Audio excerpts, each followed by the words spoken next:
నమస్తే. ఇన్నాళ్ళు నన్ను సపోర్ట్ చేస్తూ, ఎంకరేజ్ చేస్తూ మీ ప్రేమని నాకు అందిస్తున్న ప్రతి ఒక్కరికి కృతజ్ఞతలు. అలాగే ఈ వీడియో కూడా ఖచ్చితంగా మీకు ఉపయోగపడుతుంది. లైక్, షేర్ అండ్ సబ్స్క్రైబ్ చేసి మీ సపోర్ట్‌ని నాకు అందించండి. అలాగే ఈ వీడియో పట్ల మీకున్న అభిప్రాయాన్ని కామెంట్ సెక్షన్‌లో కామెంట్ చేసి తెలియజేయండి. ఇప్పుడు వీడియోని చూద్దాం. నమస్తే, వెల్కమ్ టు అవర్ ఛానల్. నేను పద్మిని. ప్రస్తుతంతో పాటు వేదిక్ ఆస్ట్రాలజర్ అవినాష్ దాస్ గారు ఉన్నారు. మాట్లాడదాం. అవినాష్ గారు నమస్తే అండి. నమస్తే అండి. ఓం నమో శివాయ, ఓం నమో వెంకటేశాయ. అవినాష్ గారు, వైశాఖ అమావాస్య వచ్చేస్తోంది. ఈ 6వ తారీఖే గురువారం అమావాస్య. సో మరి మొన్ననే గురువారం పౌర్ణమి కూడా జరిగింది. సేమ్ అదే గురువారం మళ్ళీ అమావాస్య వస్తోంది. సో మరి గురువారం అమావాస్య రావటం అందున ఈ అమావాస్య వైశాఖ అమావాస్యని చాలా చాలా విశేషంగా ఖచ్చితంగా జరుపుకునేటటువంటి పరిస్థితి ఉంది. ఎందుకంటే ఆ రోజు శని జయంతి కూడా, శని గ్రహం జన్మ తీసుకున్నటువంటి రోజుగా కూడా భావిస్తారు వైశాఖ అమావాస్యని. మరి అమావాస్యని ఎలా వినియోగించుకోవచ్చు అంటారు? ఇప్పుడు అమావాస్య కానీ పౌర్ణమి కానీ చంద్రుడికి పడిన శాపం వల్ల ఈ అమావాస్య ఇంకా పౌర్ణమి రావడం జరుగుతుంది. సో బేసికల్గా శివుడు చంద్రుడికి ఎంతో హెల్ప్ చేస్తే దీని నుంచి ఈ అమావాస్య నుంచి బయట ఎలా పడగలగలగో అని చంద్రుడికి చెప్పాడు. అలా మనిషి కూడా అలాంటివి చేసుకోవాలి. సో బేసిక్ రెమెడీస్ చెప్తాను, తర్వాత ఒక్కొక్క స్టెప్ ముందుకు వస్తాము. సో బేసిక్గా ఏంటంటే అమావాస్య రోజు నాన్ వెజ్ తినకూడదు. First of all most important. డేంజరా తింటే? మంచిది కాదు. అమావాస్య రోజు నాన్ వెజ్ తినకూడదు. చాలా ఇంపార్టెంట్, ఇది గుర్తుపెట్టుకోవాలి. తర్వాత అమావాస్య రోజు కాళీ అమ్మవారికి ఆరాధన చేయాలి. కాళీ అమ్మవారి గుడికి వెళ్ళాలి. ఫలక్నామాలో కాళీ అమ్మవారు ఉన్నారు. ఆ గుడికి తప్పనిసరి ఆ రోజు వెళ్ళండి.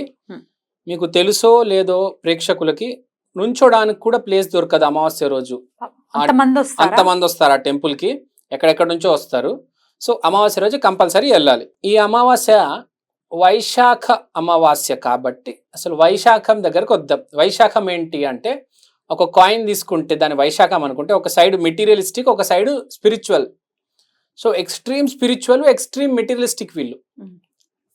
సో వీళ్ళు అంటే విశాఖ వాళ్ళు. సో ఆ రోజు ఎస్పెషల్లీ విశాఖ వాళ్ళు చాలా స్పిరిచువల్గా మెటీరియల్స్ డొనేట్ చేయాలి. అంటే ఎంతో పెద్ద అమౌంట్ కుదిరినంత వరకు ఆ రోజు కాళీ అమ్మవారికి డొనేట్ చేస్తే చాలా మంచిది. Very very good. కాళీ అమ్మవారి ఆరాధన అమావాస్య రోజు. ఇంకా మోస్ట్ ఇంపార్టెంట్, అమావాస్య పవర్ రాత్రి 12 గంటలకు ఎక్కువ ఉంటుంది కాబట్టి 12 గంటలకి కాళీ అమ్మవారిని పూజిస్తే, ఒక్కసారి కాళీ అమ్మవారి పటానికి దండం పెట్టుకుంటే చాలా శ్రేష్టం, అద్భుతం. తర్వాత అయితే 5వ తారీఖు సాయంత్రం వస్తోంది అమావాస్య, 6వ తారీఖు సాయంత్రం వరకు ఉంది. మరి 5వ తారీఖు రాత్రి దండం పెట్టుకోమంటారా, 6వ తారీఖు పెట్టుకోమంటారా? మీకు 6వ తారీఖు సాయంత్రం అమావాస్య అయిపోతుంది కాబట్టి 5వ తారీఖు రాత్రి 12ంటికే మీరు దండం పెట్టుకోండి, బెస్ట్. తర్వాత షష్టగ్రహ కూటమి కూడా అదే రోజు ఉంది కనుక ఇది ఇంకా అసలు ఇంకా చాలా పవర్ఫుల్ అవుతుంది అమావాస్య. ఆ షష్టగ్రహాల్లో మళ్ళీ ఆకాశ దేవత అయిన యురానస్ కూడా ఇన్వాల్వ్ అయి ఉన్నారు కాబట్టి మనం ఆకాశ దేవత యురానస్ కూడా ఎంతో కొద్ది గ్రాటిట్యూడ్ చూపిస్తే చాలా మంచిది. యురానస్ అంటే చాలా మందికి అర్థం కాదు, స్కై గాడ్, ఆకాశ దేవత. సో ఆ రోజు ఆకాశ దేవత నాకు ఆశీర్వాదం ఇవ్వు అని కొంచెం అడిగి కొంచెం గ్రాటిట్యూడ్ చూపిస్తే మనకు చాలా మంచిది. షష్టగ్రహ కూటమి ఇది. తర్వాత ఆ రోజు సూర్యుడు ఇంకా చంద్రుడు రోహిణీ నక్షత్రంలో ఉన్నారు. రోహిణీ నక్షత్రం అంటే కృష్ణుడిది. సో ఇన్ని వస్తున్నాయి ఏంటి అనుకుంటున్నారంటే చాలా ఇంపార్టెంట్ డేట్ అండి. డెఫినెట్లీ ఉన్నవన్నీ చెప్పాలి కదా మరి.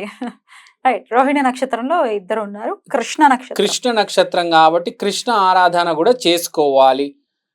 చాలా పవర్ఫుల్ రోజు అండి. ఇన్ని ఉన్నాయంటే మీరు అర్థం చేసుకోండి, అంతా ఇంత కాదు, విపరీతంగా పవర్ఫుల్. మీరు చూస్తే ఎందుకు అంత పవర్ఫుల్ అని అడిగితే, భారతదేశంలో ప్రతి 5 సంవత్సరాలు గవర్నమెంట్ మారుతుంది.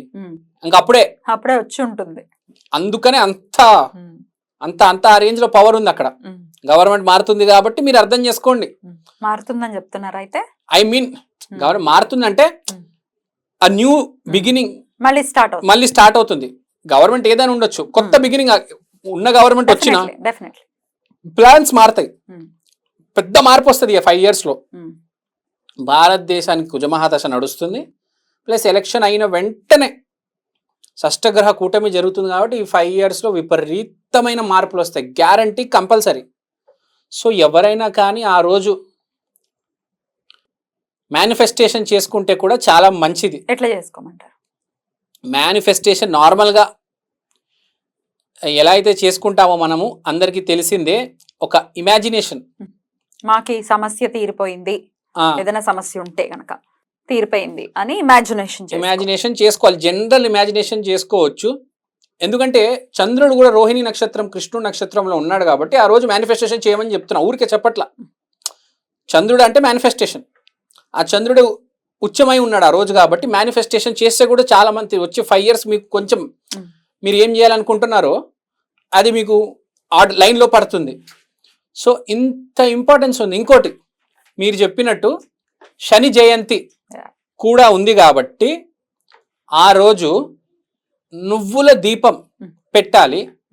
నువ్వుల దీపం అని అన్నారు కదా, డౌట్ రావచ్చు, నువ్వుల మీద దీపం పెట్టమంటారా లేకపోతే నువ్వుల నూనెతో దీపం పెట్టమంటారా? నువ్వుల నూనెతో దీపం పెట్టాలండి.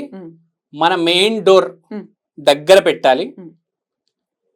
శని జయంతి కాబట్టి మీకు రాత్రిపూట దీపం పెడితే, రాత్రిపూట పెడతారు దీపము, అమావాస్య కాబట్టి. అమావాస్య.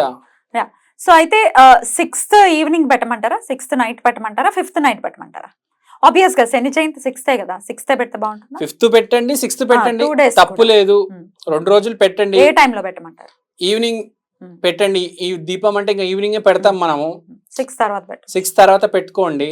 చాలా అమావాస్య కూడా మీరే చెప్పారు నాకు, 5th రోజు 6 తర్వాత 5 తర్వాత మొదలవుతుంది కాబట్టి అప్పుడు పెట్టేయండి. నెక్స్ట్ రోజు 6 దాకా కంటిన్యూ చేయండి. కంటిన్యూస్ గా 24 hours దీపం పెట్టొచ్చు కదా. దాన్ని ఏదైనా డూమ్ లాంటిది పెడితే కూడా అది ఉంటుంది. సో అలా మొత్తం ఆ డే అంతా ఉండేలాగా చూసుకోండి. ఇప్పుడు ఈ రెమెడీస్ అన్ని చెప్పాను, చిన్న చిన్నవి కలిపితేనే పెద్దవి అవుతాయి. ఈ చిన్న చిన్న రెమెడీస్ అన్ని చేసుకోండి అని చెప్తాను. ఇంకా ప్లస్ అమావాస్య రోజు పుట్టిన వాళ్ళైతే కంపల్సరీ చేసుకోవాలి. ఇట్లాంటి రెమెడీస్ చాలా మంచిది, అద్భుతంగా ఉంటుంది. మెయిన్ గా విశాఖ నక్షత్ర వాళ్ళు కూడా చేసుకుంటే చాలా మంచిది. ప్లస్ రోహిణి నక్షత్రం వాళ్ళు కూడా చేసుకుంటే ఆ రోజు చాలా మంచిది.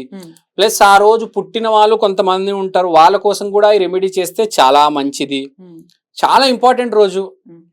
అండ్ పొలిటీషియన్స్ కూడా చాలా ఇంపార్టెంట్ ఆ రోజు. కరెక్ట్ ఎలక్షన్ తర్వాత 2 రోజులు ఇవి. సో పొలిటికల్ ఫీల్డ్ లో ఉన్న వాళ్ళు కూడా ఇది చేసుకుంటే చాలా మంచిది, అద్భుతంగా ఉంటుంది. So it is one of the most important events అని నేను చెప్తాను. ఖచ్చితంగా. అలాగే పితృదేవతలకు కూడా చెప్తూ ఉంటారు, అమావాస్య అంటే పితృదేవతల ఆరాధన కూడా మర్చిపోకుండా చేసుకోవాలి. Correct, you're absolutely correct. ఆ రోజు పితృదేవతల ఆరాధన కూడా చేసుకోవాలి. పితృదేవతలు అంటే రాహు. సో మనం రాహు డైరెక్షన్ ఏంటి? నైరుతి. క్వాలిటీస్ తో వస్తోంది కాబట్టి అందరూ వినియోగించుకోవాలి. రైట్ అండి, చాలా చక్కగా వివరించారు అవినాష్ గారు. Thank you so very much. Thank you అండి, థ్యాంక్ యూ సో మచ్.